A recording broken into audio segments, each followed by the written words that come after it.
Como veis, tenéis poder, ¿eh?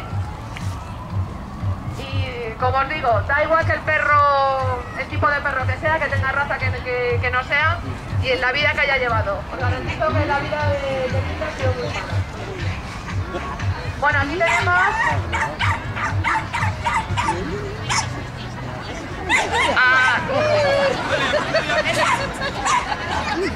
a Cordelia.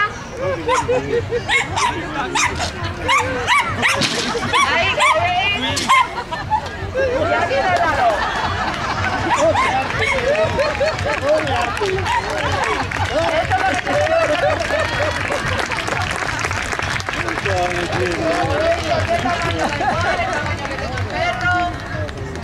El perro tiene cerebro. Es una cosa que no nos debemos de olvidar. Dice, ¿por qué dirá esta loca esto? Pues cuando metemos un perro en casa, nos olvidamos que tiene unas necesidades mentales. Porque llegamos a casa, le damos la comida, le damos la cama, le damos el territorio. Bueno, reproducir, pues va a ser que no. Entonces el resto de la vida, ¿qué hace? No hace nada, tiene todo cubierto. Y luego cuando vienen los problemas, me destroza la casa, me ladra, es un perro agresivo.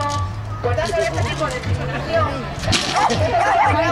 Dando perros para hacer una estimulación mental y que vinculen muy bien con nosotros. Por lo cual, cuando les saquemos al exterior, siempre